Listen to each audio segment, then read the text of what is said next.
The trial date for the man accused of killing Molly Tibbetts has been set. More details coming up. And later, we take a look at how the university is encouraging students to get out and vote.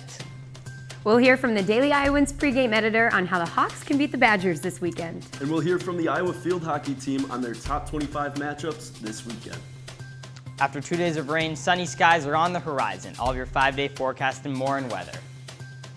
All that and more coming up on this Thursday morning edition of DITV. Don't go anywhere. DITV starts right now.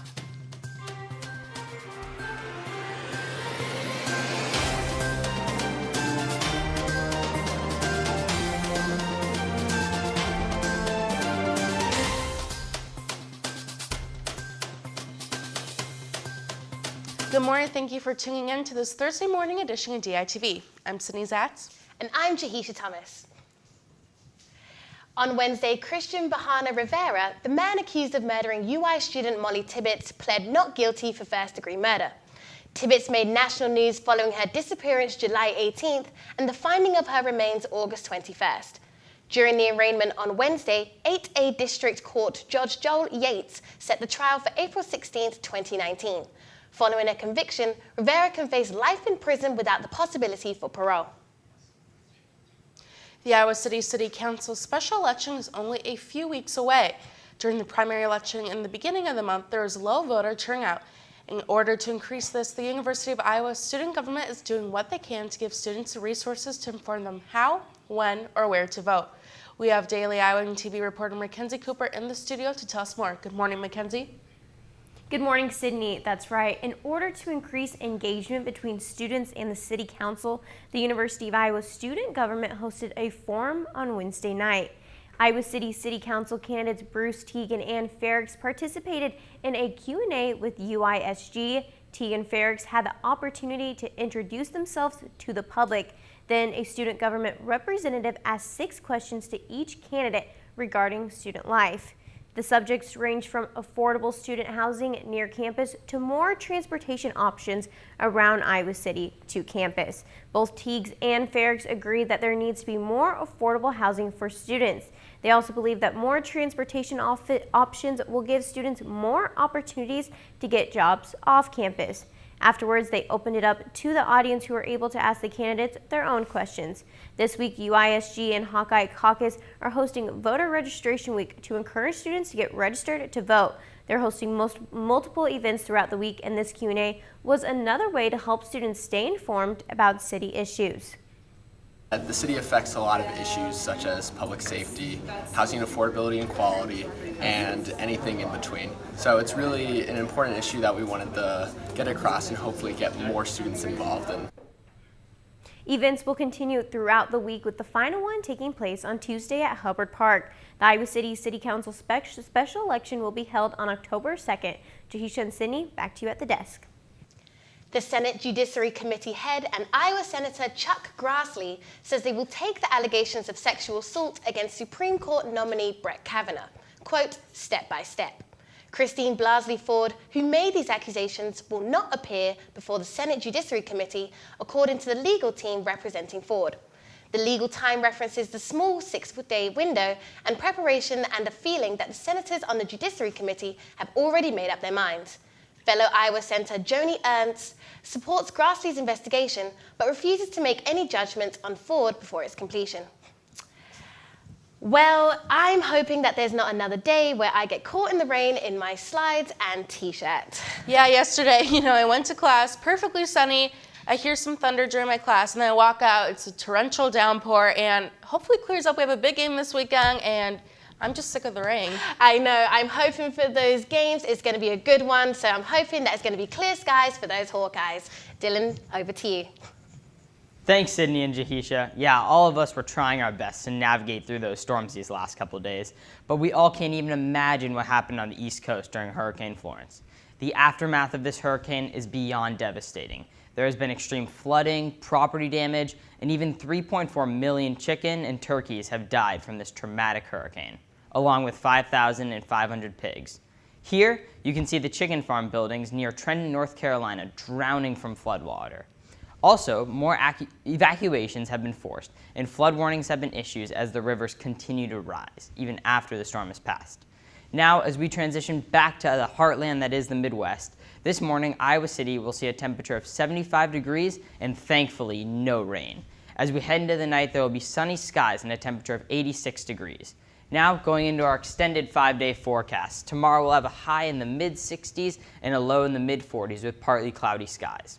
On Saturday, for the Battle for the Heartland Trophy will take place in Kinnick Stadium, and there will be a high of 70 with sunny skies, but a low of 48 degrees as the evening goes on. Sunday is going to be a bit hotter with a high of 75 and a low of 53. Finally, heading into next week, Monday is partly cloudy with a high in the upper 70s and a low in the low 60s. Unfortunately, as Tuesday rolls around, so does rain. There's a 60% chance of showers and a high temperature of 70 degrees with a low of 50 degrees. So, let's all keep hoping that Saturday is a beautiful day and the Hawks can get a win to make Saturday a beautiful night as well. Jahisha and Sydney, back to you guys at the desk. From book to Broadway, the work of a University of Iowa professor has been adapted into a new play starring Daniel Radcliffe. DITV's Caden Clark sat down with author John DeGata to learn how this came to be. Yes, guys, The Lifespan of a Fact is a brand new play beginning its previews on Broadway tonight. And UI nonfiction professor John DeGata not only wrote the book the play is based on, but also inspired one of its central characters. I met with DeGata to learn about his experience seeing his story transform for stage. Take a look. I thought it was kind of a ridiculous idea. John DeGata never imagined someone would want to turn his book into a play. But 6 years after it was published, the title, The Lifespan of a Fact, is up in Broadway lights. I didn't exactly know anything about the folks who were working on the script, but the fact that they thought this could be a play was so outrageous that I had to trust that they had a vision for it. The vision is definitely there. DeGata is a critically acclaimed essayist, and the book and play are inspired by the true story of his battle with a magazine fact-checker named Jim Fingal. Several years ago, DeGata wrote about a Las Vegas suicide and took artistic liberties with some of the facts because it was an essay, not journalism. He and Fingal clashed over the nature of truth in nonfiction. Not all forms of so-called nonfiction are nonfictional, but neither are they fiction. They turned their email exchanges into a book that fascinated readers and critics. There is a kind of nonfiction, or in this case, a kind of essay, that is somewhere in between those two poles. As far as how he'll be portrayed on stage, the author isn't worried. It wasn't difficult to hand over myself as a character because the character that appears in the book is already a few degrees apart from who I actually am. The character of John DeGata is played by Emmy winner Bobby Cannavale, while Harry Potter icon Daniel Radcliffe is stepping into the role of Jim Fingal. Tony and Emmy winner Cherry Jones rounds out the cast as the editor trying to mediate the war of words between the two. The one thing I told the playwrights when they started is that in the spirit of the book, they should feel free to do whatever they need to do to the characters, including me, in order to make the play work. I love that about the play because no one comes out looking like a hero, no one comes out looking like a villain, they just look human. Now, DeGata told me that he would be going to New York this week to see opening night, and he also mentioned that a group of UI students are going to get to see the play in October as part of a larger trip. I'm sure it's a show that we're going to be hearing a lot of buzz about in the weeks to come. And that is your dose of theater news for the week. Back to you guys at the desk. California-based law firm Panish, Shea & Boyle LLP have filed a suit against ACT Incorporated. The California firm is representing students with disabilities from California, Colorado, and Nevada. The suit against the Iowa City headquartered testing company is claiming high school students with disabilities are being forced to give paperwork without a guardian or teacher present, and that this information is being used for financial gain. Panish, Shea & Boyle LLP claims ACT Incorporated has violated the American with Disabilities Act, amongst others. You know, Jahisha, I'm sure the roads are going to be pretty crowded this weekend. We have a big game coming up, and I'm very excited. Oh, I'm absolutely stoked. Being across the pond, I don't know the ins and outs of how to do it, but I'm just hoping for another win. You know, I don't know as well, but you know, it's all fun. So let's see what we can expect from this upcoming game against the Wisconsin Badgers. We have Declan and Taylor in the sports studio. Thanks, ladies. Yeah, Declan, it'll be very interesting to see how the Badgers respond this week after that surprising loss against BYU. Absolutely, always a tough thing to do at night and in Kinnick. That's right. Well, the Hawks will welcome the Wisconsin Badgers into town for the Big Ten matchup that will likely determine the winner of the Western Division. We have the Daily Iowans pregame editor Adam Hensley live in the newsroom to tell us how Iowa can bounce back from their embarrassing loss last year at Wisconsin. Adam? Pretty. The only thing that went right for Iowa was Josh Jackson, Iowa's corner, who's now not with the team anymore. He had 2 pick sixes, and ironically, his yards he gained on those interception returns, he outgained the offense. The offense only had 66 yards, and it was pretty much an ugly showing. Nothing in the passing game or the running game was working at all. So where did Iowa exactly go wrong a season ago? Well, it goes down to it. The offense just couldn't get anything going, and for that to turn around, Iowa really needs to come out like it did against Northern Iowa last week. The Hawkeyes came out fast and scored early. They had 3 scoring drives in the first half, all of which took up at least 10 plays and at least 4 minutes. Against Wisconsin last year, Iowa had 6 straight drives in the first half in which they punted. One of those drives took up 5 plays and 13 yards, and the other 5 were just 3 and outs. So Iowa needs to be able to move the ball and show that it can score with some sort of consistency to be able to compete on Saturday. So how exactly can Iowa avoid another debacle like a year ago? Plain and simple, it needs to get things going early. TJ Hawkinson, Nick Easley, Nate Stanley, on Tuesday, all 3 of those guys were in agreement that Iowa needs to get its offense going early.